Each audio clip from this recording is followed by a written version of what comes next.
Hey, welcome back to the ACE Football Academy. This is your Friday Footy Talk for April 11th, 2025. I'm Coach Dunham. This is Coach Hamilton. Coach, we, for weeks on Friday Footy Talk, have been talking about training sessions, coach looks, whatever it is. A lot of very in-game, serious discussions, and we had a great time talking about it.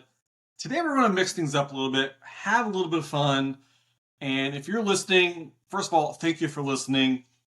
But hopefully you can kind of chime in on your perspective of this. Yeah. We all have our favorite teams, Coach. And today we're going to talk about why you and I follow certain teams. Everybody knows, at least whoever's been listening to us, knows you're an Arsenal fan. I'm a Liverpool fan. But nobody really knows why people get involved. I mean, you're not from London, England. I'm not from Liverpool, England. You know, I'm from Cincinnati, so for me to back up FC Cincinnati and the Cincinnati Reds, Cincinnati Bengals, I mean, that makes sense. For me to kind of follow Racing Louisville, it's right there. It's hometown stuff. But we're talking professional soccer, where it be Premier League, La Liga, Bundesliga, Serie A. There's different reasons why people follow and love these foreign professional teams. We're going to dig into that a little bit today. Especially when, like, as you mentioned, we are FC Cincinnati fans, we are Bengals fans, we are Reds fans, and a lot of that has to do with our location. But even those teams have to do with how we were brought up and raised, right? Yeah, so sure. You and I complain all the time about the people who live where we live and they're Pittsburgh Steelers fans, right? Oh, trust me. Like we hate that. Like it just runs all over us. Where's my blood?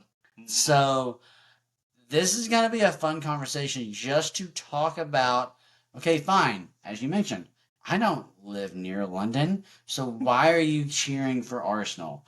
And why are you cheering for Liverpool? I think it's going to be a lot of fun because it is going to take out the proximity portion of the thing. For sure. It's going to, at least for me, my dad is just now kind of, and I've talked about my dad quite a few times on this podcast.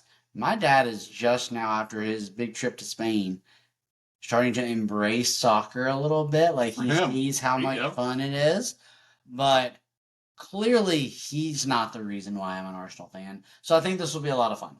Absolutely, Coach. And if you're listening to this and you have your own favorite team, we would love to hear you. Give us a shout out on Facebook, on X. Send us an email. It don't matter. We would love to see why you follow your team. It doesn't matter what league it's in. It doesn't matter where it is. It could be locally, Lexington Sporting Club, right down the road. Yeah. A USL type team. So, Coach, I'm going to throw the question at you first. All right. And let's be honest here. Arsenal, second place in Premier League, whooped up on Real Madrid in Champions League the other day. Yeah, a big win. They're looking pretty good, but I've known you for quite a while, and you've always been an Arsenal fan. Tell me how it got started. Did, something happen? What went down? Give me the history on why Charlie Hamilton follows our good old Arsenal. It's a fun story, I think. I think it is a story that a lot of our listeners will be able to relate to, right? So, growing up, football and basketball, right? That in the state of Kentucky, that's who we were. Especially basketball on the basketball side of things. I started playing soccer. I was a late bloomer. I wasn't one of those people that, when you say, when did you start playing soccer? They're like, well, I started playing when I was 4. I started playing when I was about 10. Mm-hmm. So I was a late bloomer, but started playing and got, I don't know what's the better word outside of like adopted into a team that we played in the fall and the spring. We had a great time. It was fun, but there's no such thing as club soccer, at least where I was, right? At that time, yeah. At that time. And so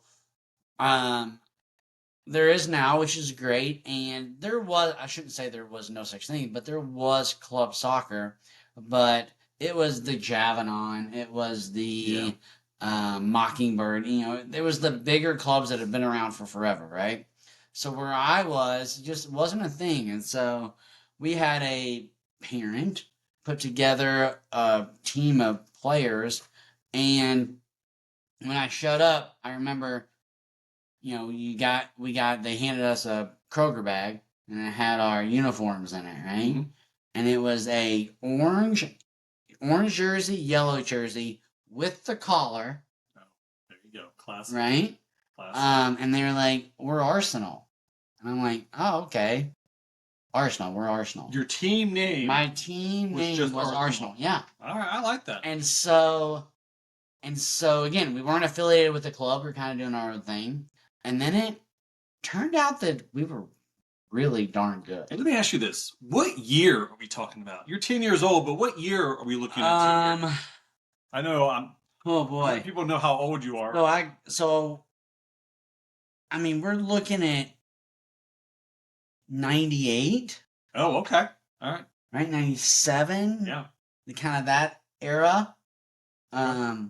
I think I was young enough to not have a club to play for, but old enough by the time or I guess I should flip that, old enough to not have a club when I started, but young enough to where when I graduated high school, Nelson Elite had kind of started to get their groundwork going, right? But that's, I mean, that is a really short story for me, but that's what it was. But let me ask you something here. You're only 10 years old. You have no idea. None. That But London, England's even a thing, I'm assuming. But that's when I bought in, right? But that's when you bought in, and that's when you would have to dial up to your internet server and see if Arsenal won. The on old can you do Yeah. the old modem sound? the little AOL, Yeah. like Oh yeah. you know. Oh yeah. But that, but that's how it started, and unfortunately for me, I caught Arsenal at the tail end of their The Invincibles. the Mhm. Invincibles and Yeah. and their height. Unfortunately, since then has been not great for me as an Arsenal fan. It's been better lately. We still can't get over that hump that is City or Liverpool this season, but it's been fun for me to always tag my pro team back to my first personal soccer experience. Well, a couple questions on this. So you're only 10 years old. 1998, they're not showing Premier League games in the United States. No, that's what I said. So I understand your team name was Arsenal at that time. When did you really? I get the seed was planted when you're 10 years old, but when did you truly start following Arsenal, the pro club? I would say, I mean, it's probably when I was in college, honestly. Probably when so 2005, 2006. Gotcha. All right. When I really, because then you could kind of catch a game every now and then. The internet was a little some better. Well, I know around that time is when NBC first started Yes. showing Premier League games So in the United States. you catch some. Yeah. It wasn't always Arsenal, but it was Arsenal a lot because of the name, right? Yeah. Because of the brand. And so that's probably the answer for me is I really bought into my fandom, so to speak. Yeah. Freshman year of college. Let's just put it that late. And that does make me feel like kind of a bandwagon, but it is really when I think soccer in the States kind of started getting some momentum as well, too. So, yeah. All right, no, what about you? I love that story because at 10 years old, you have no freaking clue what that even means. Oh, we're Arsenal? What is that? And then it's just like, oh, wait, there's an actual team called Arsenal. Right. Is this like an army thing or Arsenal? Right? Like, what are we talking about here? No, So I love that the seed was planted at a very young age and just carried into we got into college. So love this story here, Coach. Let me dig into why Coach Dunham is a Liverpool fan. if you follow Premier League, you know Liverpool's heydays was in the 80s. They won pretty much every year of the 1980s. Maybe 1 or 2 years they didn't get it. That's kind of where the United Liverpool rivalry really got started because things were happening back in those days. So, and as we just said, they're not showing Premier League, Bundesliga, La Liga at all in the United States. Maybe if you can get on the internet and pay for some kind of over the air thing, which I don't even know if that was even possible at that time. But I know around 2003 to 2004, NBC started showing Premier League soccer games. And it was just on Saturdays. They would show 1 or 2 games a day, and that was kind of it. They were kind of testing out the waters. So for me, 2004, I say late fall, I start working at Madison Indoor. Ooh. All right. Brand new building. Really showing your age here. It was built here in Richmond. I saw the thing go up. It had 2 indoor soccer fields. I was one of the sports directors there. Super excited. And previously to me working there, the World Cup went down. Okay. And one of the things that they do show on TV in America was the World Cup. Because America's in it, so they're showing World Cup games. So I'm watching the U.S., and I'm watching Brazil, and I'm watching England, and you're watching all the big dogs in the tournament. Well, I kept watching England. And this is back when Steven Gerrard and Frank Lampard were your center midfielders. And both of those guys just stood out to me. And I kept watching a couple of their games, and Steven Gerrard over and over and over just kept popping up in my head like, man, who is this guy? Okay. And then one play in my head that always stands out is he hit a rocket with his left foot. And I know he was a right-footed guy. A rocket with his left foot on the outside of the box. And I'm like, I've got to find out who this guy is. So I'm getting on my AOL, my modem thing. And somebody had to hang up a phone. And I'm researching Steven Gerrard. And I find out he's an all-time England guy for the midfield. He plays for Liverpool. I'm like, oh, that's cool. I don't even know where Liverpool is. And so now I'm working at Madison Indoor. It's 2004. NBC's playing their Premier League games. And my colleague at the time, the other sports director, the main sports director, was his name was Dan. Big soccer guy. He was from Australia. And so we would talk soccer a lot. Well, we would put the games on Saturdays, showing the Premier League games. And of course, I'm glued in because I've never watched Premier League level games on TV. And it's high level stuff. And so I'm watching some games every now and then to put Liverpool on there. And I'm like, all right, I'm kind of liking Liverpool, but I'm still loving Steven Gerrard. Okay. I'm not a Liverpool fan at this point, but I'm following Steven Gerrard. I'm watching as many games as possible. There's Man United games, loving every minute of it. Of course, we know there's Champions League. So 2005 Champions League final rolls around, and it's the epic Istanbul final between Liverpool and A.C.E. Milan. If you don't know what I'm talking about, you need to go back and look this up. Yeah, Google it. So I'm working at the indoor facility while the game is playing. So I've got the game on the TVs, and I'm on the field. I think I was doing like a training session at that time. And so I'm doing a training session. I'm walking over looking at the score. Well, halftime, Liverpool's down 3-0. And I'm like, oh, this is garbage. What are we doing here? So my training session ends, and I go out and I watch the last, I don't know, maybe 30 minutes of that game. I'll tell you what, Liverpool came back and won that game in the Champions League final. And I'm like, that's my team. They won it with it wasn't 4-3? It was 4-3. Okay. They came out. No, it was 3-3 PKs. PKs. Okay. This is when it wasn't 4-3. Yeah. He did that. I want to say 2 days. Yeah.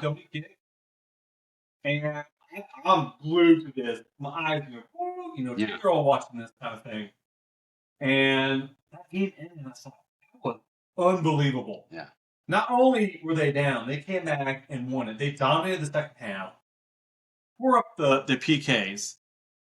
I think it's fun for you though that your love, not love of the game, but your love of European soccer started with a player, right? You found this player. Yeah, it was. I mean, right. kind of like a lot of kids nowadays that you talk to, they're like, who do you watch? Who do you like? They're like, I like LeBron. You're like, oh, so they don't even follow teams anymore. They follow players because they support players, That's right? very true. So I think that's fun. That's kind of how your fandom started, and then it culminated. Boy, in that fun moment for you in a match that they won and Champions League, and so I think that brings us to our next question on your table tonight, because I think this is going to be my answer. Well, first off, Coach, we are the Ace Football Academy. This is your Friday Footy Talk. I'm Coach Dunham. This is Coach Hamilton. We do thank you for listening. Again, please reach out to us on Facebook. We would love to hear why you follow your favorite pro team, regardless of who it is. Coach, along the lines of our favorite team, we have certain tournaments, matches that we would love to attend. It could be a derby. It could be a certain tournament match, but we're going to exclude World Cup because that's kind of the mecca of the soccer community here. And I think we're getting the World Cup in 2026, right? Correct. So next summer. I think for you and I both to be in attendance for any of those games, we don't care who's playing. I think that is what excludes it for us, right? Because that is just the mecca. That's where we want to be. That's what the game we want to watch. It could be, worst team versus second worst team, and you and I would love it, and most fans would love it. So I think this gets back to the point of your question of give us your favorite. Yeah, and I don't know if you've attended these. I know here in the States, previously they've had the International Champions Cup matches, preseason games over the summertime. Me and my wife attended 2 of them. I got the chance to watch Tottenham and Manchester City my first year. And then next year, my wife took me to Liverpool versus Man United. Which you loved. Unbelievable. Yeah. But getting to see a specific match is a whole different story. This is preseason, so the coach isn't playing all his full starters. Right. It doesn't matter if they're playing Man United. He's trying out some different systems. But let's say you get your dream pick. You're going to get a front row seat, Coach. Ooh. It could be any tournament. It could be any match. You're there watching the match. It doesn't even have to be Arsenal, but we're excluding World Cup. Where are you going and who are you watching? I think for me, I'm going to answer this twofold. I'm going to answer it twofold, but I'm going to answer it, then I'm going to make you answer it too. Mm-hmm. When we talk about tournament, right? And so you're taking away the World Cup. For me, the next tournament is the Champions League. Mm-hmm. I don't know where everyone else falls because there are a lot of tournaments that happen. But for me, that next tournament, right below, Olympics, World Cup, Champions League. That's kind of how it goes for me in that tournament ranking. Okay. And so, if you just look at last Wednesday, or yesterday, I guess, or Tuesday, you got Arsenal and Real Madrid in the quarterfinals of a Champions League match, which is unheard of to say, right? These are 2 teams that compete to win their leagues every single year, year in and year out. And I'm gonna get to watch them in a quarterfinal matchup. Wow. So for me, if you ask me to pick a tournament to go watch, I'm going to say I want to go see something in the Champions League. What about you? Well, I'm going to give you my first answer is where would I want to watch a game? I think you and I are in the same boat. You're going to go to Emirates. Oh, yeah, absolutely. I want to go to Anfield and sing You'll Never Walk Alone before the game starts. I want to feel that atmosphere. Yeah. Because every time I'm watching a big rivalry game or a big matchup, man, every commentator talks about the atmosphere in Anfield is just eclectic because everyone's singing, boasting the song before the game. The players are walking out. The atmosphere is being developed, and you can tell it is time to rock and roll in those games. So I would just love to watch a game. I don't care who Liverpool is playing at this. I just want to go watch a game in Anfield and feel that atmosphere. However, I'm gonna say, so you didn't answer my question. However, if I were to pick a game, for me, it is a Champions League game. Because that is the mecca. It's the one time you get to play other big teams in other countries. Because let's be honest here, some of these club teams are far beyond national team level. Yeah. I mean, it's like you've got Manchester City, who has national team starters. Liverpool has national team starters. Arsenal has national team starters. It's every one of those big clubs has the biggest, best players in the entire world. So obviously, I want to go watch a Liverpool game in Champions League. If I were to pick one team, it would probably be between Real Madrid and Barcelona. It's got to be El Clasico. The answer to the match is El Clasico. It probably is because it's the one tournament you feel like everybody is aware of. And not even tournament. I just want to go see El Clasico. I want to see it. Mm-hmm. Barcelona, Real, in moments where they're 1-2, which most of the time they are when they play those matches. Yeah. I think that would be a lot of fun. Coach, I just pulled up real quickly, and I know we don't have a lot of time, but one that I think could be a lot of fun, and it keeps popping up for me, is the Old Firm Derby. We talked about this in the rivalries. We did, with the Celtics and the Rangers. I mean, it looks like they hate each other. I don't know that hate really describes the full situation. Yeah, but that makes me feel like I would love to be in attendance to watch it, but also I need a quick exit strategy. I need to be able to get out of here quickly when things... You want to make sure you're not in the chaotic zone of the fans in the stands. But yeah, there's a lot of rivalry, derby type of games that the atmosphere is what you're experiencing. It's not just the game, it's the crowds. You know? 100%. The crowds coming in just hating each other. Liverpool United, Manchester City United, Real Madrid Barcelona. Well, and to what you just said, right? Like, I don't care who Liverpool's playing. I just want to be in the stadium, right? So a lot of that is based on the crowd.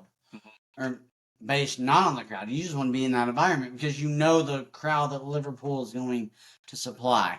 So I think that's what separates soccer from even like college basketball here in the States, right? There's nothing better than college basketball in the States. There's nothing better than March Madness. But their March Madness is kind of their Champions League, and it's just a different fan experience to be a part of those games, a part of those matchups, and not even Champions League, but I mean, again, could you imagine being at Liverpool, Man United back in the late 90s, right? I mean, that's kind of what we live for. That's kind of why we're here, because good soccer, good, what's the word I'm looking for? Good rivalry, good competition is what makes it fun, right? It's not any fun if I kick your butt every year. But if it's always a toss-up, it's so much fun, and I think that even escalates more in soccer. Well, I think kind of changing the topic here, not really changing the topic, but changing the direction of this conversation. And I don't know if it makes me sad or frustrated, but neither of us had any discussion about watching the U.S. men's national team. Really, even the women's national team. And frankly, the women's national team has been more successful. But we've gone to watch national team games in Cincinnati, and it's been very entertaining. But I think we know going into it, we are far from top tier I would agree, in but that range. I would agree, but I also think you took away the World Cup tournament. You told me we weren't allowed to. We had to exclude the World Cup. That's true. That's so true. I think that hurt. Like, do I want to go? Why? Like the U.S. just Let me played. ask you this. The U.S. just played Brazil. The women's. Yeah, quality match. That would have been 2 quality matches. The U.S. won the first one and Brazil won the second one. I think it'd been a lot of fun to see, but I don't think I would have. If you gave me, hey, here's a ticket to USA Brazil friendly women's. Hey, here's a ticket to quarterfinal of the Champions League. I think we both know where I'm going. I agree 1,000%.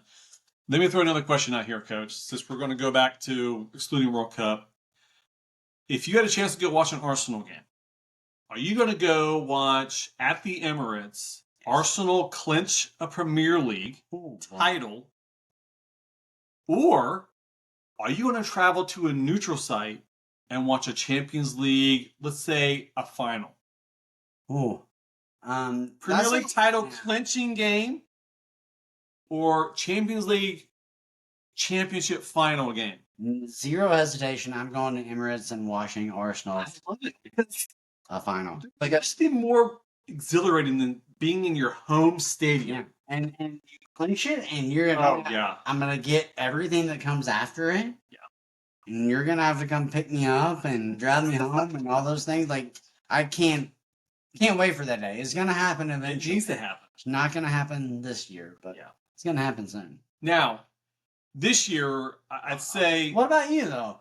I mean, your answer is the same too, right? I'm going to Anfield. Yeah. Okay. I'm going to Anfield. Yeah. Absolutely. Much as I love the chance to watch a Champions League game, being in Anfield, being in Emirates, watching your team in their stadium, it's the atmosphere that makes that memory so important. So let me hit you with this. You're in Anfield. Okay. Arsenal, Liverpool are playing. Okay. All you have to do is draw, and you're the Premier League champions. Okay. And you lose. Are you going to take that moment, or are you going to go to the Champions League final? Like, which moment? Because the end result in that moment is terrible. But the build up, the game, like being in Anfield and those moments leading up, does it outweigh being involved, being in attendance at a Champions League final that you really don't care about? Maybe it's, I don't know. No, I get you. I think with us living in the United States, we don't get the opportunity to just go watch Premier League games whenever we want. So if I have an opportunity to go to Anfield, watch Liverpool, and watch them lose, I'm going to go to Anfield every single time because the memory will still be locked in. 100%. I'm going to see my dream team in their stadium. Yeah. I'm going to sing the song before the game gets started. Yeah. I'm going to do all the chants during the game. Yeah. And if we lose 1-0, 2-1, it's not going to be. It's not going to ruin my life. That's the answer, folks. We appreciate you listening to us, Coach Hamilton, Coach Dunham. Please give us your reason following your pro team. Catch us on Facebook. Catch us on X. We are the A.C.E Football Academy. This is your Friday Footy Talk. Go kick some ace.